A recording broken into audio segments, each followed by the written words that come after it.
Balik lagi guys di Jamret Film, tukang jamret yang insaf jadi tukang review film. Haha. Gimana guys, kabar kalian hari ini? Semoga sehat selalu ya. Tak lupa Kang Jamret juga mengucapkan terima kasih sama teman-teman yang udah subscribe. Dan buat Gameon Official, akun baru Nazal Shafakuzaki yang udah komen thank you supportnya bro. Menemani waktu santai kalian, kali ini Kang Jamret akan menceritakan film yang berjudul Moonfall. Film bergenre fiksi ilmiah ini dirilis pada tahun 2022. Film ini adalah hasil karya dari sutradara Roland Emmerich yang dibintangi oleh sederet aktor kenamaan seperti Halle Berry, Patrick Wilson, John Bradley, dan sederet bintang kenamaan lainnya. Film yang berkisah tentang kehancuran planet bumi yang disebabkan oleh keluarnya bulan dari orbitnya membuat dua orang mantan astronot Amerika Serikat dibantu oleh seorang ahli teori megastruktur berpikir keras agar kehidupan manusia tidak punah. Akankah mereka mampu melaksanakan misi tersebut tanpa lama-lama? Yuk kita tancap layarnya. Film diawali dengan pemandangan bumi dari luar angkasa di tanggal 12 Januari 2011. Tiga astronot sedang melakukan sebuah misi. Terlihat, astronot bernama Brian dan Marcus sedang melaksanakan misi perbaikan satelit. Dan teman mereka yang bernama Jocinda sedang mengawasi dari dalam kokpit pesawat ulang-alik. Mereka pun bersenda gurau, sambil menikmati alunan lagu. Jocinda yang berada di ruang kokpit mendengar alarm tanda bahaya berbunyi. Di luar, Brian yang sedang tenang tiba-tiba terusik dengan perkataan Marcus. Lalu, sesuatu yang besar menabrak mereka. Tali pengaman Marcus terputus, dia pun terlempar. Brian mencoba meraihnya, tapi pesawat berputar tanpa kendali, membuat Brian malah tertarik oleh tali pengamannya yang terlilit oleh pesawat ulang-alik. Brian yang terhempas ke pesawat mencoba memasuki ruangan kokpit. Sampainya di dalam, Jocinda ternyata sudah pingsan, dan Brian mencoba menghubungi Marcus lewat radio. Namun sayang, tak ada jawaban dari Marcus. Pesawat masih berputar tanpa kendali. Brian lalu menarik sebuah tuas yang berfungsi untuk menstabilkan pesawat. Tak lama, akhirnya pesawat pun stabil. Tapi, di luar sangat porak-poranda, satelit telah hancur berkeping-keping. Hanya menyisakan pesawat ulang-alik saja. Saat menatap bulan, Brian melihat sesuatu di permukaan. Ternyata makhluk tersebut sedang menggali permukaan bulan.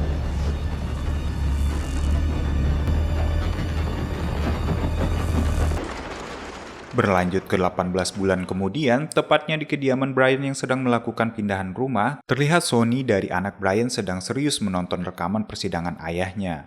Ternyata Brian dikeluarkan dari NASA, karena dia mengatakan kalau kecelakaan yang terjadi adalah ulah dari teknologi alien. Pernyataannya itu tidak bisa diterima oleh NASA dan pemerintah. Maklumlah, teori konspirasi juga berlaku di film ini, nggak cuma di dunia nyata ya, haha.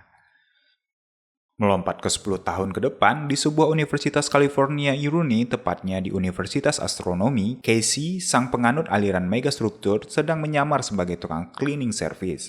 Lalu seorang profesor keluar dari ruangannya. Tiba-tiba, dia menghalangi pintu ruangan profesor tersebut dan login ke komputer dengan akun profesor. Dia membuat panggilan telepon ke Observatorium Nasional Chile, dan meminta mereka untuk mengirim laporan dari hasil observasi terhadap bulan ke alamat email terbaru. Tak tenang dengan kelakuan yang seperti maling, dengan terburu-buru Casey meninggalkan ruangan tersebut. Saat dia sampai di tempat kerjanya, email yang ditunggu pun datang. Dia terkaget karena hasil pengamatannya menunjukkan bulan telah bergeser dari orbitnya, dan dia mencoba menghubungi NASA. Tapi sayang, teleponnya malah diangkat oleh bagian penjual mainan NASA. Dia kebingungan karena mesti harus bagaimana. Tanpa disengaja, dia melihat kegiatan Brian di selembaran koran dan bergegas menjumpai Brian di tempat tersebut. Saat berjumpa, Brian malah menganggapnya orang aneh dan tak mengindahkan apa yang disampaikan Casey. Brian pun meminta para satpam untuk mengeluarkan Casey dari gedung tersebut. Casey pun melemparkan lembaran kertas yang berisi temuannya kepada Brian, tapi Brian tak menggubris laporan tersebut. Dalam 10 tahun, kehidupan Brian hancur total. Mulai dari masalah keuangan dan pekerjaan, bahkan sekarang dia telah bercerai dengan istrinya. Saat sedang santai, Brian mendapat telepon dari istrinya. Istrinya memberitahu kalau anaknya Tony ditangkap oleh polisi karena kebut-kebutan mobil di jalan raya. Saat sidang, karena Tony yang telah berumur 18 tahun mendapat tuntutan hukuman orang dewasa, pengacaranya Tony hanya terdiam. Brian menjadi kesal, karena pengacara dari ayah tiri anaknya tidak melakukan pembelaan apapun terhadap anaknya. Brian pun menyela ucapan hakim, dan akibatnya persidangan anaknya pun ditangguhkan selama 1 minggu. Melihat anaknya yang tak berdaya di mata hukum, Brian pun berjanji akan mengeluarkan Tony dari penjara. Brian pun menelpon Tommy, ayah tiri dari Tony, dan mengatai kalau pengacaranya nggak becus dalam menangani kasus Tony. Saat perang mulut, Brenda menyela perdebatan mereka, dan ternyata mereka berdua sudah lama tidak berkomunikasi dengan Tony. Sepertinya Tony kecewa dengan keadaan orang tuanya, terutama ayah kandungnya yang selama ini terlalu larut dalam masalah pribadinya.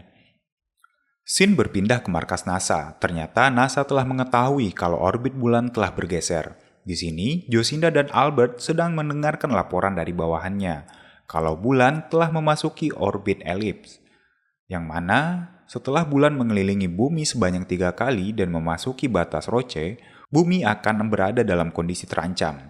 Karena di saat bulan berada pada ketinggian 17 km, puing-puing bulan akan menghujani permukaan bumi, dan gawatnya mereka hanya memiliki waktu 3 minggu. Tak lama, mereka juga mendapatkan hasil pantauan dari satelit. Ternyata permukaan bulan berlubang. Saat Albert meminta para karyawannya merahasiakan kejadian ini, Casey yang telah mengetahui tentang keadaan bulan membuat gaduh di Twitter. Pihak NASA dibuat rempong. NASA pun membuat statement di jumpa pers mereka. Biasalah, kalau ada kejadian gini, pihak NASA nyuruh masyarakat untuk tidak panik. Brian mendengar ini merasa masih ragu karena pihak NASA memberikan keterangan palsu kepada media. Saat mendengar TV, Brian mendengar teori megastruktur, yaitu teori yang mempercayai kalau sebuah planet yang berongga dan ditenagai oleh bintang. Wah, kalau film yang bergenre science fiction, Kang Jamret paling demen nih. Apalagi film yang ada embel-embel teori konspirasinya. Hahai. Mendengar berita tersebut, Brian menjadi teringat dengan Casey dan mencari kertas yang diberikan Casey di tempat sampah. Lalu mencari keberadaan Casey di internet. Casey ternyata membuat pertemuan kaum megastruktur di sebuah hotel. Brian pun bertemu dengan Casey di hotel tersebut.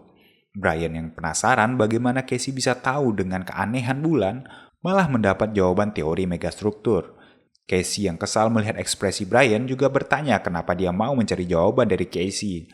Brian menjawab, dia juga tahu bagaimana rasanya tidak didengar saat mengatakan kebenaran. Casey pun jadi terdiam. Saat saling diam, seseorang meneriaki mereka untuk melihat keadaan di luar. Karena jarak bulan mulai mendekati bumi, air laut pun mulai pasang dan mengenangi hotel mereka. Di sini, Casey sempat terseret oleh arus air, namun Brian berhasil menyelamatkan mereka. Beralih ke NASA yang bekerjasama dengan Badan Antariksa Eropa mengirimkan astronot keluar angkasa dan menuju bulan untuk mengecek lubang di permukaan bulan. Sesampainya di bulan, mereka melepaskan semacam drone ke dalam lubang tersebut. Setelah menempuh kedalaman 24 km, tiba-tiba drone tersebut berhenti sejenak. Dan tiba-tiba naik kembali dengan cepat. NASA dan para astronot bingung dengan anomali ini, karena bulan mulai memperbaiki sendiri orbitnya. Di saat kebingungan, tiba-tiba makhluk yang terlihat seperti sekumpulan nanobot tersebut keluar dan menyerang kapal beserta para astronot. Dari rekaman yang terlihat jelas membuat Jocinda kaget.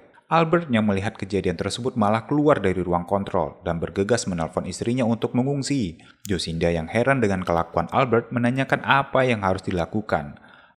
Albert yang merasa tidak ada yang dapat dilakukan malah memilih menyerahkan jabatannya kepada Jocinda. Jocinda pun kaget seolah Albert tahu kalau kejadian ini akan terjadi. Melihat Jocinda yang idealis dan penuh tanda tanya, Albert menyuruh Jocinda untuk pergi ke markas arsip milik rahasia NASA dan menjumpai Holden Field, seorang anggota NASA yang bertugas menjaga informasi rahasia. Jocinda pun pergi ke tempat tersebut. Sesampainya di sana, Jocinda pun melihat rekaman dari kamera helm milik Brian dan terlihat kalau yang menyebabkan kehancuran misi mereka adalah makhluk nanobot tersebut. Tak lama, Holden Field menghampiri Jocinda. Dia memberitahu pada Jocinda tentang makhluk ciptaan alien itu. Dimulai sejak pada misi Apollo 11, manusia telah melakukan kontak dengan makhluk tersebut. Tapi NASA malah menutupi kejadian itu. Holden Field yang menyimpan rahasia itu pun meminta maaf kepada Josinda. Josinda pun hanya terpaku mendengar penjelasan dari Holden Field. Josinda yang tak putus asa melakukan rapat dengan para petinggi militer Pentagon.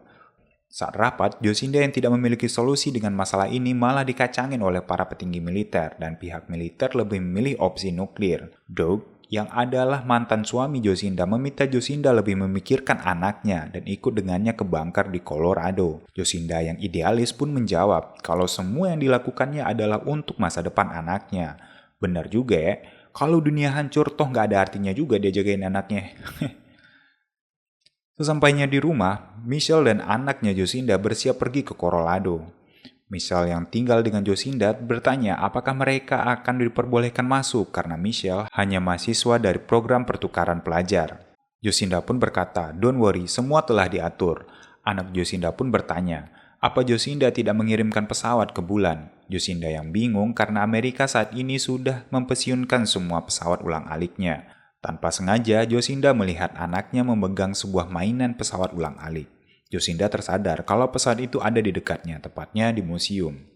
Josinda yang merasa memiliki rencana, langsung menelpon Doug dan bertanya tentang sebuah prototipe senjata ZX-7 atau Zulu X-37. Itu adalah senjata EMP, senjata berupa bom yang dapat merusak peralatan elektronik. Doug yang tidak tahu rencana Josinda menegaskan kalau NASA tidak akan mengizinkan rencana apapun. Namun Josinda tetap meminta Doug untuk menyerahkan senjata itu dan meminta dukungan pasukan militer. Scene berpindah, Josinda yang telah mendapatkan bantuan militer menerjunkan pasukan penyelamat. Sebuah helikopter militer terbang di dekat Hotel Bryan dan turun di atap hotel tersebut. Bentar-bentar, pada nggak? Kok bisa ya pihak militer nyari Bryan dengan mudahnya? Apa setiap mantan astronot Amerika dipasangin GPS di tubuh mereka? Jika kalau terjadi hal yang darurat, mereka gampang ditemuin. Entahlah ya. Yuk, lanjut. Bryan yang sedang tertidur pun terkaget karena tentara tersebut memintanya untuk ikut. Bryan dan Casey pun ikut dengan mereka. Sesampainya di markas NASA, Bryan dan Casey ditempatkan di sebuah ruangan. Setelah menunggu beberapa lama, Josinda pun muncul. Bryan yang masih gak enak hati ya masih Josinda, karena Josinda ini tidak mendukung keterangan Bryan di persidangan dulu. Dia pun mulai ngedumel ke si Josinda, tapi di sini Josinda pun menjelaskan apa yang terjadi dengan bulan. Bryan memberitahu Josinda kalau Casey juga mengetahui kalau bulan telah keluar dari orbitnya. Casey pun dengan sombongnya memberitahu kalau biang keladi dari hebohnya internet adalah dirinya. Josinda pun kaget dan melanjutkan penjelasannya. Di sini Josinda memberitahu tentang terowongan yang berada di bulan dan anomali bulan saat monster tersebut keluar dari inti bulan. Bulan seolah mencoba untuk memperbaiki orbitnya, namun kembali berbelok saat monster tersebut kembali masuk ke inti bulan. Casey menyerobot penjelasan Josinda dan menjelaskan tentang teori megastrukturnya. Namun Josinda malah bingung dan menganggap Casey hanya orang aneh. Josinda menjelaskan tujuannya membawa Bryan ke sini. Josinda meminta pertolongan pada Bryan untuk menjadi kapten di pesawat ulang-aliknya dan menerbangkannya ke bulan. Josinda memiliki rencana untuk menyerang makhluk tersebut. Dan untuk masalah pesawat ulang-alik, Josinda akan membawa satu pesawat ulang-alik dari museum. Bryan pun mengiyakan permintaan Josinda, namun dia memiliki syarat. Bryan meminta pada Josinda untuk membebaskan anaknya yang berada di penjara, dan Josinda pun mengiyakan persyaratan dari Bryan. Dibantu pihak militer, mereka lanjut mengambil pesawat ulang-alik yang berada di museum dan membawanya ke pangkalan udara di Lompoc, California.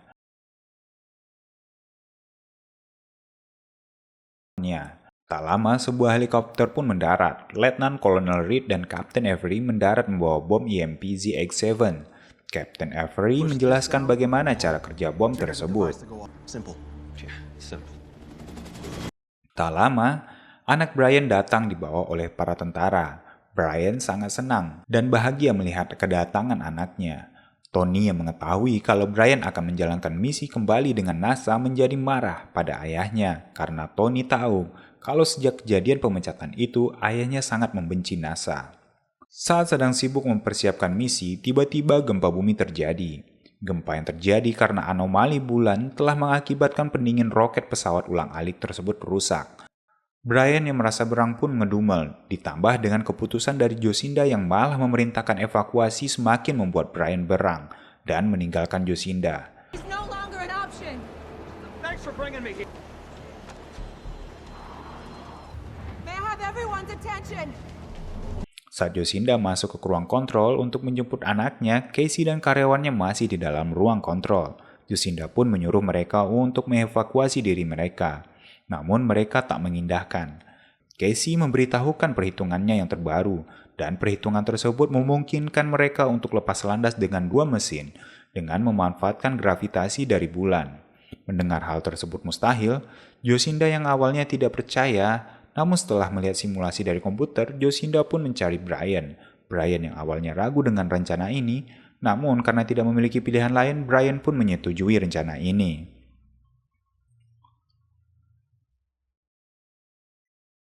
Dalam waktu 28 menit, mereka pun menyiapkan semua peralatan yang dibutuhkan. Dari kejauhan, bulan mulai mendekati pangkalan.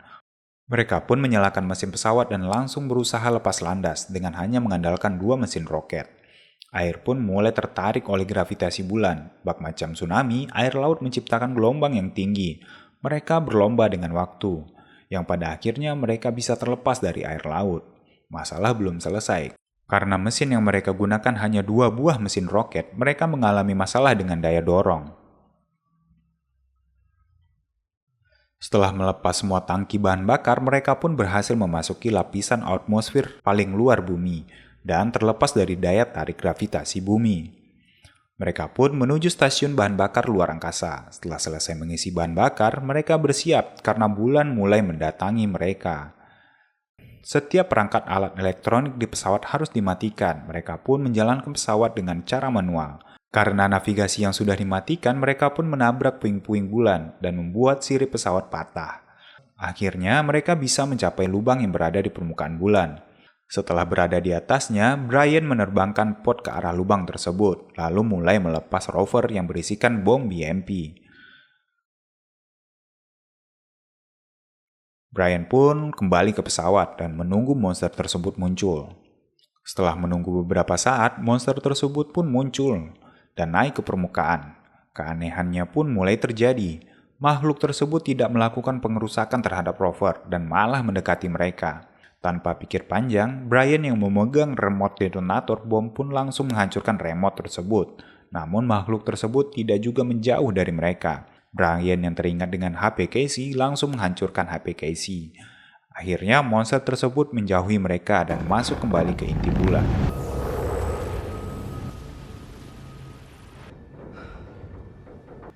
Mereka yang sudah merasa aman mulai mencari tahu kenapa monster tersebut menjauhi rover dan malah mengejar mereka.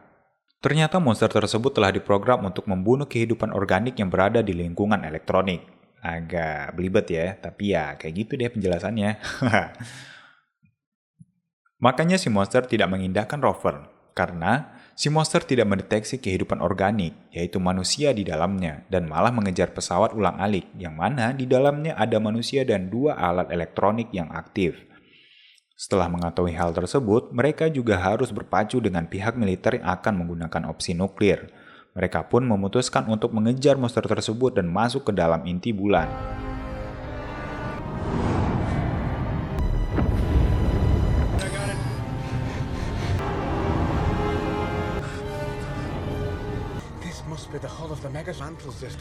Casey terlihat senang saat masuk ke dalam inti bulan. Semua teori yang dikemukakan ada benarnya.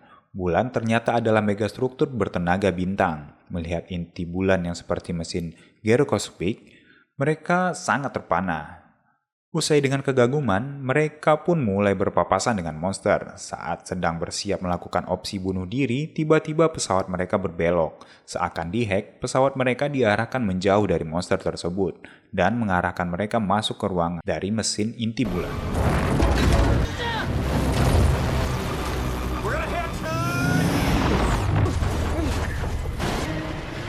Sesampainya di dalam, mereka pingsan karena hempasan pesawat yang membuat pesawat rusak dan kehabisan oksigen. Sebuah cahaya hijau bersinar, lalu membawa Brian. Tak lama, Casey dan Jocinda pun terbangun.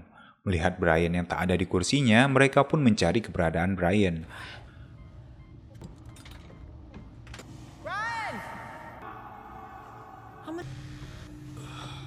Brian yang mulai terbangun, kesadarannya mulai ditarik oleh sebuah cahaya putih.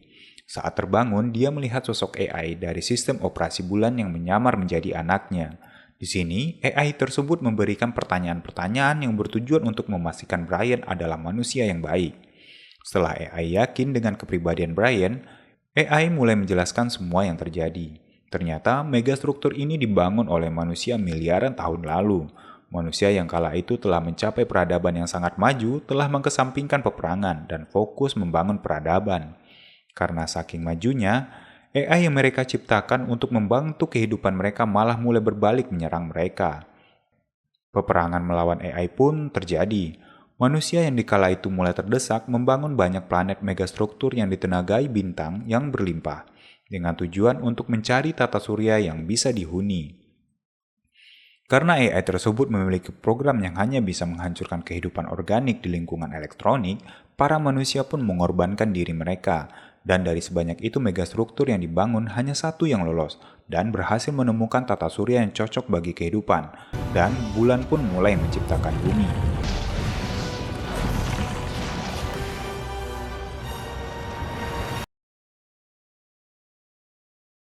Setelah mendengar cerita tersebut, AI pun mulai bersekutu dengan Brian dan mengembalikan kesadarannya. Casey dan Jocinda pun menemukan Brian. Brian pun bergegas mengajak mereka untuk keluar dan menghancurkan makhluk tersebut.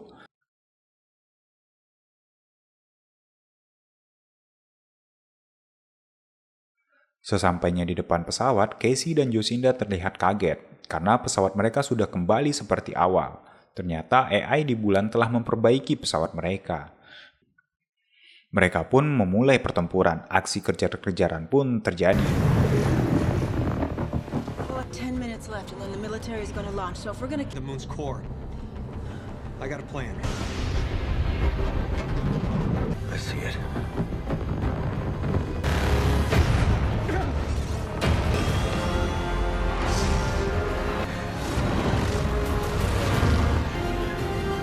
From a navigational standpoint, I'm not even gonna say anything.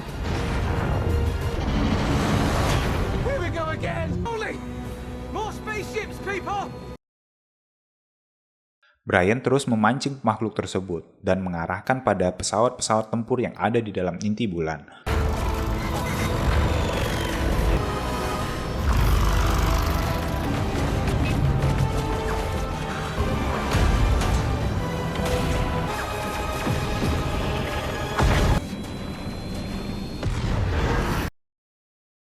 Lalu mengarahkan monster tersebut keluar inti bulan supaya ledakan dari bom yang mereka bawa tidak merusak mesin dari inti bulan.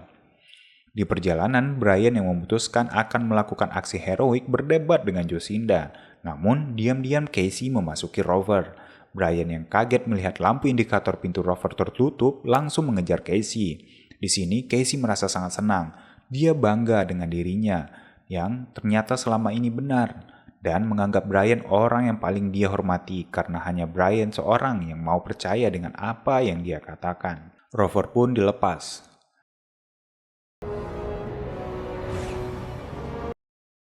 Dari kejauhan makhluk tersebut mulai mendekati Casey.